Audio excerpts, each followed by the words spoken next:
masa lalu saat pemakaman ibunya, Jinman meminta kakaknya untuk melakukan autopsi atas kematian ibunya itu. Tapi kakaknya tidak mau melakukan itu karena menurutnya kematian ibunya wajar. Di sana, Jinman masih tidak yakin dengan kematian ibunya. Dia yakin kalau ibunya dibunuh. Saat itu tiba-tiba Jinman menjatuhkan sesuatu dan pecah. Ibunya memarahinya, lalu kakaknya menyuruh Jinman untuk membawa Jian pulang. Setelah Jinman pergi, tiba-tiba seorang pria datang ke sana. Dan pria itu mengaku sebagai teman Jinman. Kemudian Jinman dan Jian pun tiba di rumah, dan mereka mulai mengobrol di sana. Jinman mengatakan pada Jian bahwa dia harus kuat, lalu tiba-tiba telepon Jinman berdering dan ia segera mengangkat teleponnya itu. Setelah menerima telepon itu, Jinman pun bilang sama Jian kalau Jian harus tetap di rumah sendirian karena ia harus segera pergi sebentar dan akan segera kembali. Jinman juga bilang kalau temannya akan datang menemani Jian, tapi Jian tidak boleh membukakan pintu sembarangan. Kalau orang itu bisa menjawab teka-teki Jian, baru boleh dibukakan pintu. Dan pamannya pun segera pergi. Tidak lama setelah pamannya pergi, tiba-tiba seorang pria datang ke sana dan Jian mencoba mengintip untuk melihat keluar dan Jian memberikan teka-teki itu. Tapi pria itu langsung membuka pintunya dan Jian terlihat sangat ketakutan. Dan untung saja teman pamannya itu yang asli benar-benar datang dan mencoba menolong Jian. Jian terlihat sangat ketakutan dan pria itu menunjukkan pesan tentang jawaban teka-teki itu dan Jian terlihat lega. Tapi tidak lama kemudian para pembunuh itu datang lagi. Dan pria itu menyuruh Jian untuk menunggu di kamar ya. Tapi saat Jian mengintip keluar, ternyata pria yang membantunya itu telah dibunuh. Dan tangan pria itu dipotong ya. Jian pun mencoba untuk bersembunyi, tapi pembunuh itu segera mengejar Jian ke sana. Ternyata Jian sangat berani, dia bahkan bersembunyi dengan bergelantungan gitu ya. Pembunuh itu mencoba membujuk Jian untuk memegang tangannya, tapi Jian dengan berani langsung melompat dari sana. Para pembunuh itu sangat kaget melihat keberanian Jian, tapi untung aja Jian tidak kenapa-napa ya. Rupanya di bawah sana ada sofa bekas sehingga Jian berani terjun dari sana. Dan Jian pun segera bangkit dan pergi dari sana. Saat ia berlari, tiba-tiba saja ia tertabrak mobil. Jian pun segera dilarikan ke rumah sakit. Di sana, Jian sempat mendengar kalau orang tuanya dibunuh. Malamnya, Jian pun bermimpi. Saat itu, anjing serigala datang ke kamarnya dan membawa sepotong tangan. Dan Jian mengenali tangan itu. Karena ketakutan, Jian pun terbangun. Saat itu Jian menyadari kalau ada orang yang mendekati kamarnya. Jian pun langsung berlari untuk menghindari pembunuh itu yang kembali untuk membunuh Jian. Jian terus berlari untuk mencari tempat persembunyian. Begitu juga dengan pembunuh itu yang terus mengejar Jian. Saat itu Jian sangat bingung mau sembunyi di mana. Akhirnya Jian masuk ke kamar mayat. Di sana ia membuka lemari tempat mayat disimpan. Jian pun langsung masuk ke sana. Pembunuh itu pun masuk ke sana juga. Jian tidur di samping orang mati itu ya.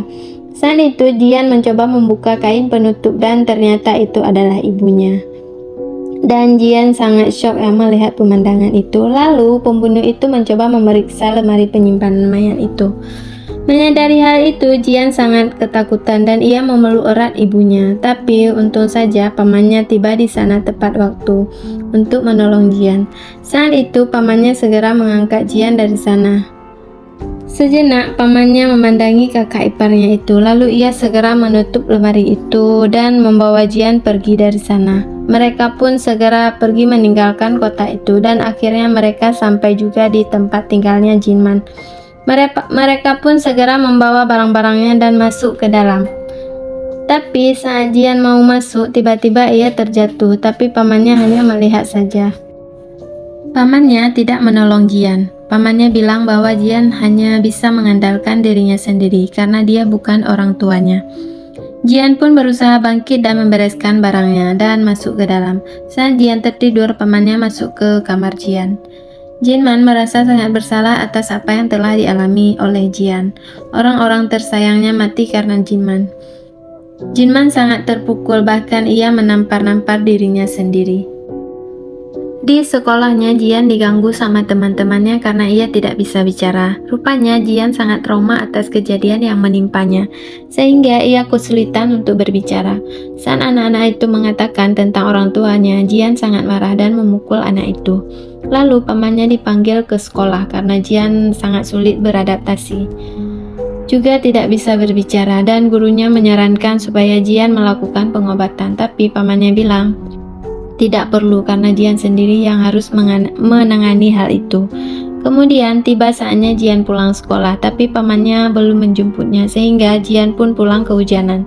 Di tengah jalan pamannya sampai, tapi Jian ngambekkan dan ia tidak mau naik mobil itu, dan akhirnya pamannya pergi dari sana. Dan sampai rumah, Jian sakit karena kehujanan. Saat di sekolah, anak-anak nakal itu mencoba mengurung Jian di gudang sekolah. Lalu tiba-tiba Jian melihat lagi anjing serigala yang membawa sepotong tangan untuk mendekatinya. Jian sangat ketakutan. Jian mencoba meminta pertolongan dan terus menggedor-gedorkan pintu itu.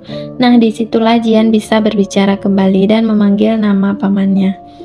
Tidak lama setelah itu, pamannya langsung datang ke sana dan mencoba mengeluarkan Jian dari sana. Sampai di rumah, pamannya membuat daging panggang untuk Jian dan mereka makan bersama. Dan kelihatannya pamannya sangat senang karena Jian bisa kembali berbicara. Berlanjut saat Jian dewasa, saat itu Jian melihat wanita itu sudah sampai di depan pintu dan berusaha untuk bisa masuk. Tapi Jian tidak membiarkan wanita itu masuk, walaupun wanita itu sudah mencoba bermacam cara supaya Jian percaya padanya. Tapi Jian tidak percaya dan akhirnya wanita itu keluar dari sana dan menaiki mobilnya untuk pergi. Kemudian Jian pun melanjutkan untuk mencari tahu tentang bisnis rahasia pamannya bersama Jongmin. Jongmin bilang kalau hanya orang-orang yang lulus uji coba yang bisa bergabung di situ. Dan orang-orang itu memiliki kode masing-masing. Ada 4 kode, yaitu kode merah, ungu, kuning, dan hijau. Di sana, Jongmin menjelaskan pada Jian tentang kode-kode itu. Lalu Jian menanyakan siapa orang-orang yang berkode hijau, dan Jongmin bilang bahwa pamannya dan juga Jian. Dan Jian tidak bisa mempercayai hal itu. Menurutnya itu tidak masuk akal. Lalu tiba-tiba rumahnya Jian diserang dan Jian merasa sangat kaget dan tidak mengerti apa yang sedang terjadi. Mereka melihat drone yang menembakkan banyak peluru ke arah mereka. Jian berusaha untuk berlindung karena kaca rumah Jian anti peluru, maka para pembunuh itu meledakkan jendela kaca itu. Kemudian Jongmin bersembunyi di lemari anti peluru milik Jian. Tapi karena anti peluru, maka lemari itu juga diledakkan. Jongmin yang berada di dalam sana sangat ketakutan. Kemudian Jian masuk untuk menolong Jongmin, dan ia menghancurkan drone itu. Di sisi lain, wanita itu tidak menyerah untuk membantu Jian. Ternyata wanita ini berada di pihak Jian ya. Ia berusaha menghentikan beberapa drone yang mendekati rumah Jian.